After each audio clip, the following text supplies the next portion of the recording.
Take 56. I'm tired of making takes on this video. Finger, get out of the way. Every time. I did it again. Where's that camera at? I feel like cutworm. I'm trying to figure out where is it? It's in there somewhere. Every time I try to make a video, something happens. And I don't want to edit because I'm having troubles with everything. So anyways, how you doing? Good morning. It is May 6th, 2024. It is a beautiful day here. Sunny Michigan. A little cool. Not bad. Just enough to have to put a sweatshirt on, but it's morning. It's going to get warm. All right. Well, update on Amy. Nothing really going on right now. She flunked out of the first clinical trial. I can't remember if she had 2 infusions or 3. She was either going on the third one or the fourth one. I don't remember. I think she was going on the third one. And the cancer percentage jumped up. And you have to either maintain or get better for them to let you continue. So she failed. But they have another trial coming up, different medication, and she's in. They don't know when yet, and that's what we're waiting to find out. Nothing going on with doctor's appointments or blood draws. She's feeling pretty good. Her hemoglobin was way up to normal the last time they took her blood. And normal folk like you and me, that normal like her before she ever had leukemia, that kind of normal. So she's normal in that sense. And they gave her about a month before she started becoming unnormal again. And by then, you know, they'd start the whole new other thing. But the problem is, Junior and his girlfriend is coming home from college for a break before summer starts for a week. And we're hoping that none of this starts. Because we met her once. And they're going to be here for a week, and we're just hoping to be able to spend all that time with them. And we're excited. They're very serious, very serious. We're excited, or as we say here, we're incited. I'm starting to tear up. They've already talked about very serious things, so she comes from a godly home. Her dad is a preacher, and their church has a school right there at the church. I guess that's where it's at. But anyway, moving on to the next item up for bids. This is my truck. I'm not going to be moving camera things around, but you can see there's only half an engine there. Yeah, Mr. Small engine repairman. All right, so if you're familiar with these GM engines that shut down 4 cylinders, it's the AFM DOD system, active fuel management. Yeah, they have problems. Displacement on demand. Well, I'm doing the AFM delete. And so I'm getting rid of the lifters that are in there, which is weird. You have to remove the heads to get to them in there in these cartridges. And there are 4 lifters that have these springs on them, and they fail. And if you don't get it fixed, it'll start eating away at your cam, because right now they're rattling. You know, you get noisy lifters. And if you don't get it taken care of, it will destroy your engine. So I bought the delete kit, which is in this box right here. There's a new cam in that long box. You got new head bolts and other kind of bolts and all the gaskets. Here's these cartridges that the cams go in. And you just load that like you do a magazine for a gun, and you lock and load, and you're on your way. Sort of, not really.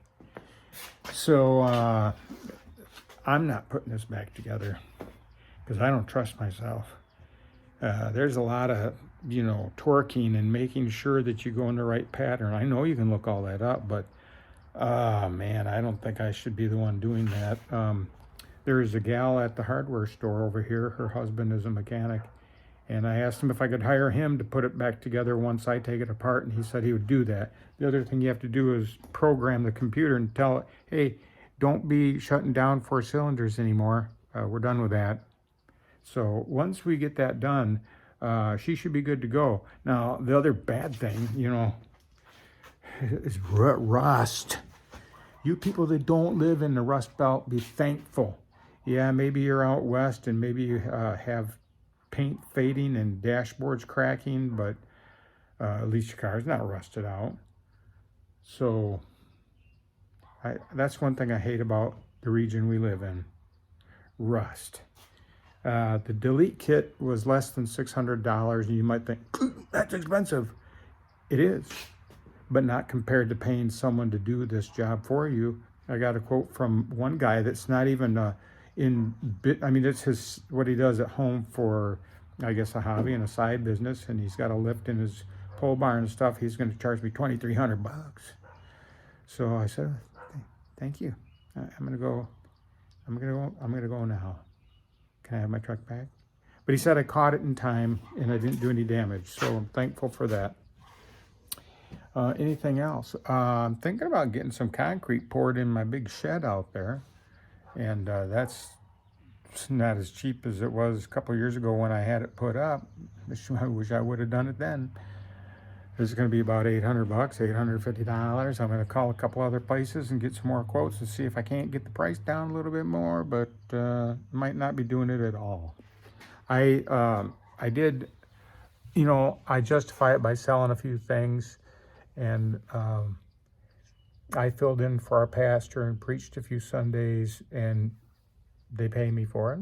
I was never expecting that, but they did, and so using that money to go towards that. If it goes that way, I may not get a floor in there, and that's all right because it's not a necessity.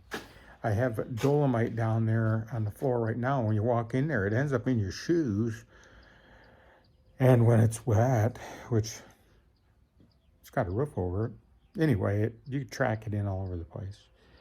So being that I'm not going to be editing this film, this production, because I'm a movie producer. Anywho, we're all doing good here, and nothing but car troubles though. So we got the white Fusion back. I don't know if I even made a video last year when my son rear-ended someone and messed up the front. Well, my brother from Illinois took it home and put it back together. I scrounged up a hood, got it for free. Let me tell you about that. Well, he had the car at home, and he was working on it. He had to order a core support from Ford, which was $150. And then everything else, he pretty much was able to reuse. In the fender, he bent that back out. The hood, too far gone, couldn't do it. He picked up some headlight things, and you could see how sparkly they are. The old ones are all dingy, and one was broke. While he was doing all that, I called a place up north of us here, and the guy says, well, I got a whole car. It's got a bad engine. He said, I really don't want to pull the front clip off, but if you want to buy the whole car for $800, I thought, what? $800? Let me come and look at it. And man, I tell you what, it's a nice looking car. It's a 2009 Ford Fusion. This one here has the 6-cylinder in it, and the one that I bought up there is red, and that has a 4-cylinder in it, and you can't do no swapperunskis. Got to be a 6 if you got a 6, got to be a 4 if you got a 4. But anyway, when Brian brought this car back, he picked up the red one and took that back with him. Well, before we got that far, I knew that the guy up there that I got the car from had a couple of Fusions sitting there with 4 cylinders in them.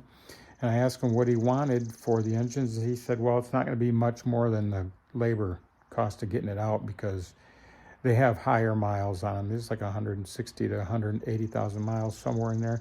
I don't call that high miles these days. I call that like medium. And so I don't remember what it was for the engine. Might have been $250, $300. I don't know. I don't remember. It might have been 150. I really don't remember. And he got it out the same day that I went up there and listened to it run. And so I went to pick up next day. He says, oh, by the way, I didn't take the transmission off because I got stuff to do and you can just have the transmission. I was like, bonus. But he gave me the hood and like one other part for free. So that was nice. That van is a piece of junk. It's been rode hard and put away wet. Once we get the truck done, the van is going bye-bye. Whether we sell it to someone else, it'd be good for just a around-the-town daily driver, I guess. But it's got some problems, and I don't want to deal with it. So anyway, that's about all that's going on here. I hope you guys are having a good day where you're at. And I'll make another update in about 3 to 5 years. You know what? I'm glad to know each and every one of you. And I enjoy your videos. I really don't do a whole lot of video watching anymore, and when I do, I usually don't make comments. I'm tired, and I know it doesn't take much to lift my finger up and poke a few comments in there, and I should say howdy every now and then. I'm a bad boy, I guess. But I do think about you guys, and you are in my prayers, and I don't just say that. You are. And so I think about each and every one of you. Those of you that I know by communication, because there's some of you people that don't make any comments and you're watching, but you don't say anything. And I wish you would, because I would like to get to know you too. But it's kind of hard to do that when a guy doesn't make very many videos anymore. Whoops. All right, we'll catch you the next time. This is 12 minutes exactly as I said that. But it's going to be longer because the time keeps on ticking, and I don't know when to shut up. So I'll just say goodbye.